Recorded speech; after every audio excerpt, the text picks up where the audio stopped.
I'm gonna Welcome do a to our comparison of pro Hegel. seminar. Okay, Just one second, Bruce. One here is very excited to present. So we've now done, what is it? 7 weeks of Aristotle, 2 seminars a week. People here have been studying really hard, and we've worked through the entire On the Soul and the little text on memory. And we've all found how fascinating and deeply speculative of a thinker Aristotle is, but not least of all, how modern his thinking is, and how much the way he approaches things is really very much with us to this day. So it's almost like looking in the mirror when you're reading Aristotle, that humanity is looking at a mirror of itself across time. So, first presenter today is going to be Bruce. So go ahead, Bruce. The floor is okay, yours. okay. I'm gonna do a comparison. I got three sections: one, two, three. I'm gonna first section. I'm gonna talk about Hegel's quality of being, nothing, becoming. In the second section, I'm gonna talk about Heidegger's interpretation of the indicative statement in Aristotle. And in the third section, I'm gonna see how they compare, something like that. I'm gonna try. Okay, here we go. A comparison of Hegel's categories of being, nothing, and becoming. And this is an aside. Reading Hegel, he says Hegel starts out thinking of being the same way as Parmenides. He hasn't started that way. And then as it progresses, it goes over to it's really being and nothing the way you first think of abstract, because it's always the unity is being, nothing, and becoming. Okay, so and then with Heidegger interpretation of Aristotle's truth and falsity of a statement, an indicative statement. And looking ahead, that's going to be really Heidegger is going to use the word synthesis, and Joe and Sachs used the word compound. He didn't translate it synthesis, but it's synthesis and diathesis. And so synthesis means bringing together, placing together, and diathesis is going to be separating out. Okay. So then here we go. Section one, Hegel starts his logic with the category of quality, which means he starts with pure being, which is indeterminate, absolutely indeterminate. And so proves to be, it passes over into pure nothing. So we have pure being has already passed over and has passed over into pure nothing, and nothing the same. Nothing has already passed over. Pure nothing already has passed over into pure being.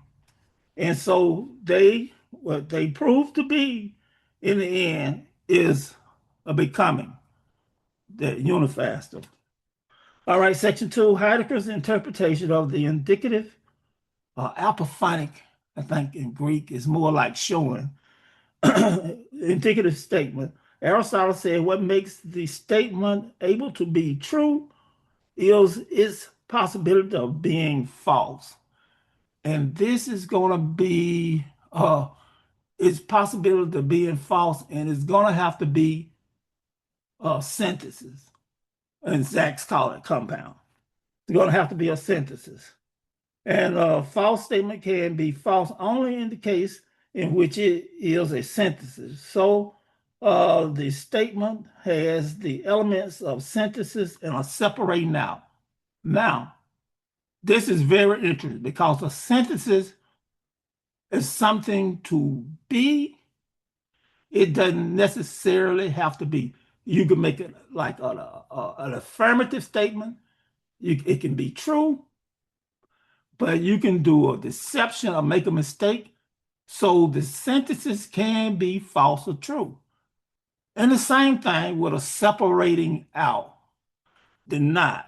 Like you could say, Harris would use the example of a blackboard. You could say the blackboard is black, you know, and that can be true, but it could be false too. It cannot be black. It could be green. You could be colorblind or something, I don't know.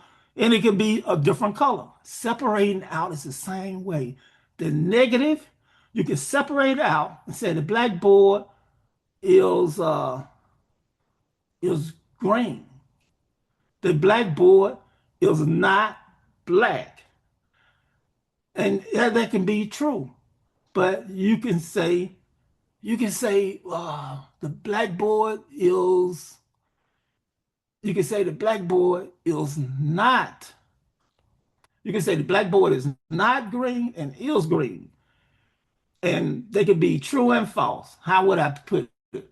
You can say the blackboard is not black, but green. That could be true. You can say the blackboard is not black and green, and it could be false. So you have this instance where you can have what's affirmative can be true or false, and what negative can be true or false. And this is remind me a little bit of the inverted world in Hegel. That's what it reminded me of. I don't know it that well. And three, so Hegel's being and nothing and becoming seems to track with Aristotle's synthesis being separated out or being nothing. What about becoming? Now, the thing about Aristotle, we asked about what is it in this thing? Heidegger didn't make the statement, but he have made it in the past. What about Aristotle's synthesis in the Aristotle tracks with Hegel's being that the becoming? It is that I'm going to say that the statement is always about something, a living language. It has to be a becoming for scursivity or whatever. It can't, this language is on the move, it's alive. So that's the best I could come up with that. That the statement, the true and false statement is always about something. And so that's how I concluded. So that's thank you.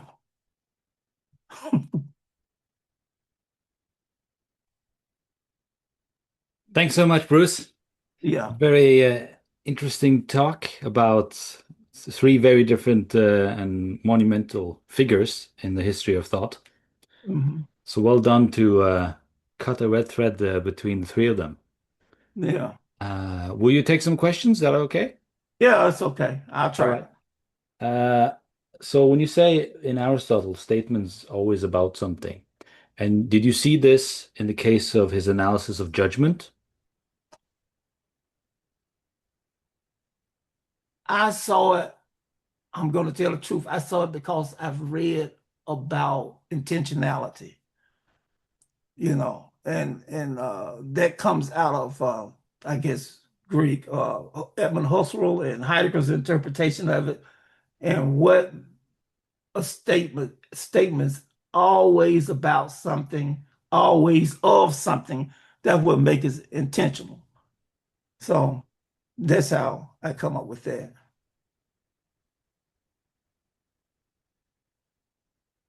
Can you do an argument against it, saying that it's No, not no, I'm about? just looking at the text where he speaks about judgment. Well, I'll tell you the truth, but most of it I got from Heidegger from reading years and years of the logic by the translator. He did a lecture called The Logic just before he did Being and Time. And it was translated, it's a little green book, it's a green book by Thomas Sheehan that Yeah, translated. Yeah. And it had a lot of Greek in it. And that's why I had to start trying to learn the Greek alphabet and some Greek before I can understand it. yeah. It's one of my favorite books. Yeah. Okay, cool. So I got the passage here I was thinking about. So if you bear with me a little bit. So Aristotle says in chapter 6 of book 3, for falsehood is always in an act of putting things together. For even in denying that white is white, one puts together not white with white. Or it is also possible to describe all these as acts of dividing. At any Mm, rate, not only is it possible for it to be true or false that Cleon is pale-skinned, but also that he was or will be pale. What makes each thing be one is the intellect. mm. That seems to be like resonate with the things you were saying. Yeah, Yeah. yeah, Yeah, please go yeah. on. That would be better, the intellect. But yeah, it's I agree with that. So you're endorsing that view. Yeah, I endorse that. I endorse that. And you agree that what makes each thing be one is the intellect. Well, then you can always say when the intellect is discursive. Hmm. The thing is discursive, and how is that about in in the logic? Is that when you have a sentence, a statement, you have all these words. What give the meaning? What give the word meaning? It is always about something. It's always about something. You don't have words just coming up and then you putting it to something. Like me walking over, sitting in a chair I talked about. Me sitting in the chair. Me already have the idea of me going over, sitting in the chair, or me going downstairs and do something. Those are activities, a state of being, me sitting here, and they meaningful. And words accrue to the meaning. That's the way I look at it. The words accrue to the meanings. And what gives it the meaning? I mean, what makes you be able to see the meaning is the words accrue to it. And Okay. then you can see it. It's more like disclosure. It discloses what is. That Right. was already there in human activity. And human activity, meaning is the activity itself in the state of being. And then words accrue to the meaning. And you're able to see through Yeah. the talk. The talk. You can discuss it Yeah. and you can see it. Yeah. But the words in itself, you can use any word for chair. You can use stool in Yeah. German. You can use different words for different things. The the part that's important is the activity, the human activity of the state of being. That's what's important, and the words accrue to it and revealed, Yeah. whatever, disclosed. Given that we've just done an Aristotle course, do you find that this holds true also for Aristotle? Uh Hell, yeah, Aristotle started it. He started. Aristotle started it. Heidegger didn't come up with this himself. He reinterprets it. He Yeah. gets it from Aristotle. He gets it from Aristotle. He did a deep study in Aristotle that I can't do. He did a study in Aristotle for years and years. So a lot of his ideas, like this, the sentence and diathesis, and some part of the book, he gonna just say, and he does the same thing with Kant. He said, "Oh, this is just temporality, which is ecstatic temporality." Yeah. You can reinterpret it like that when he's talking about temporality. There's no such thing as one of his books that was translated by Stanball. It's just a thin 24-page talk he had on being. It's called On Time and Being, where he Hmm. talked about why is being discussed in terms of time? It's because for ancient people on in the West, being presence and time are the same. And he didn't talk about the present thing, presence. And he's talking about how that can dissettles, make unsettled thought because presence is just one mode of time. But when you really look at it, It's the approaching of the past and the future together that makes the presence, and the presence within presence, the present thing is saying, So Hmm. that's what he would call temporality, Yeah. something like that. Yeah. Yeah. I would also add that in Aristotle, he explicitly says you don't think without an image. Yeah. And Yeah. where do you get an image from? Well, from your senses, from the Yeah. imagination. So Yeah. those things have to be like prerequisite for us to have any kind of thinking or words, right? So it's like we already are um, embedded in a meaningful world, right? Yeah. Well, thank you so much, Bruce. Does Yeah. anyone else have a You know, question? Max, I saw you had a hand up. Do you have a question, Max? Yeah, do you yeah, and more general question, Bruce, in because I know that you like Heidegger. When you've been reading Heidegger and specifically about Dasein, and then you were reading Aristotle and taking this group about soul, do you have any thoughts on these two center points for each of these philosophers? uh,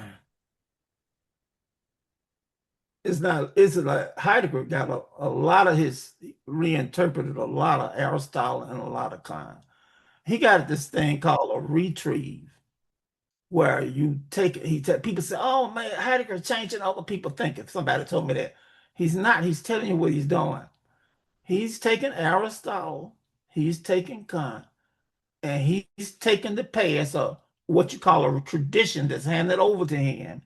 He calls it a repetition, and he's doing what you call a retrieve, and he's reinterpreted. You can't bring things back exactly like they was. So what he's doing when he's looking at Aristotle, and he's turned Aristotle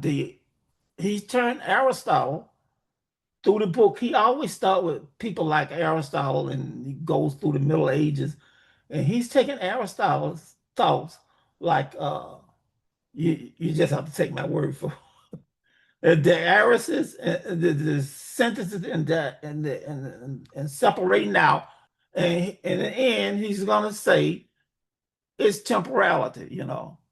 So because you'll follow his thought, it take a long time to read it, but when you read it, you can follow his thinking. And he's doing and he does the same thing in his Kant book. He got a Kant book. He does the same thing with Kant. He doesn't leave him the same. He takes Kant, looks at him, and he's doing a retrieve. He's actually doing a reinterpretation. He's honest about what he's doing. That's the best I can see it, because it would take ever to write something on that. Thanks, Bruce. That's great. Yeah. Thank you. Mhm. Thanks so much, Bruce. Okay. That was great. Thank you.